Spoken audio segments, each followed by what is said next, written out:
Welcome back, folks. Sheepdog Smokey here, and Nutty Nancy's at it again. It seems no matter what happens, everything is, in Nancy Pelosi's world, a reason to remove Trump from office. Employment is up, unemployment is down. Well, Trump's a racist. Okay, taxes are low, so everybody's got more money in their pocket. Oh, he's only helping the rich. The newest one is the coronavirus, COVID-19. I did listen to it. I was in the car, the press conference where we heard that Vice President Pence has been named as head of the COVID-19 or coronavirus task force, along with Secretary Azar and other professionals in the medical industry. They're crafting our response and our plan to deal with this. Let go a couple of years ago, never replace them. This is shameful. Puts forth a proposal now that is meager, anemic in terms of addressing as well. With Ebola, we did $5 billion. Now they're trying to take the Ebola money and spend it here. So what he's doing is late, too late, anemic. Hopefully we can make up for the loss of time, but it'll have to have the professionals in place, the resources that are adequate, and not be using scare tactics about people coming back to our country. Do you support $8.5 billion? That's Senator Schumer. $8.5 billion. I haven't seen President Schumer's proposal, but I know he's done a lot of research on it. I look forward to seeing it, but I have to go to Metallica. Right now, President Trump has requested, I believe, $2.5 billion to fund the response and management of this situation. And in a reversal for Democrats, they say he didn't request enough. Just a couple of years ago, he could have requested $5 for the border wall, and they would have said it's $4.99 too much. But because this is something they can use, they say he didn't request enough. In the video, you saw Nancy saying, well, now they're going to take the Ebola money. Speaker Pelosi, we don't have an Ebola outbreak right now. Hospitals are treating it, and it is not something that is a threat to this country because we responded to it. And quite honestly, I don't know what else President Trump could do. I saw something earlier today where they said Trump hasn't done enough. He didn't react soon enough. Even though when he started restricting travel into the United States, it was racist. He hates brown people. But as we're starting to see that the coronavirus, COVID-19, is actually coming to the United States via travelers, this vindicates that travel ban and the travel restrictions that President Trump put into place. It's very simple. If you have a virus that starts outside the country, don't let people into the country. And honestly, $2.5 billion is a good start. This allows for a springboard. If more is needed, it will be requested. Of course, Minority Leader Schumer has already said he's going to put forth a bill to give $8 billion. Well, fine. 5.5 of it will sit unused unless needed, and if not needed, well, won't be used. It's quite frankly astonishing to me the mental gymnastics that liberals go through to make everything Trump does the most horrific thing on the planet. Minority unemployment is at its lowest ever recorded. But Trump is racist because he enacted a travel restriction from countries that are on a list that Obama put together. And Trump is racist because now he's restricting travel from nations where there are a lot of confirmed COVID-19 cases. And he didn't act soon enough because one or two got by and then a few got by and so on. And he's not doing enough because he didn't ask us for enough money. Quite honestly, Trump could have a time machine, go back in time, find the cure for COVID-19, inject patient zero to where COVID-19 never happens, and Democrats would flip their lids and say it's a human right to have COVID-19. It's classic strategy. Never let a tragedy go to waste.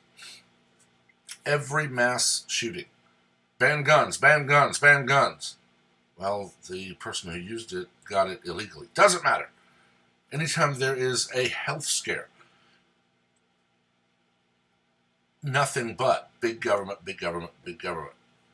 It's honestly a tiring thing to watch because it is literally a broken record.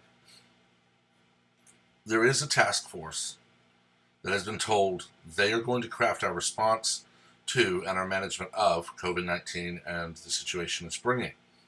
We are quarantining people who may have the virus because it can incubate for quite a while. And even when they think they're cured, they're not. People can be asymptomatic for weeks on end before even having a chance to maybe infect anyone else. There's already been someone who says there is a possible vaccine for COVID-19. Now, of course, it's going to need to go through rigorous testing, refinement, more testing, refinement, more testing, and so on, as with any new medication. But I remember seeing, I believe just a day or two ago,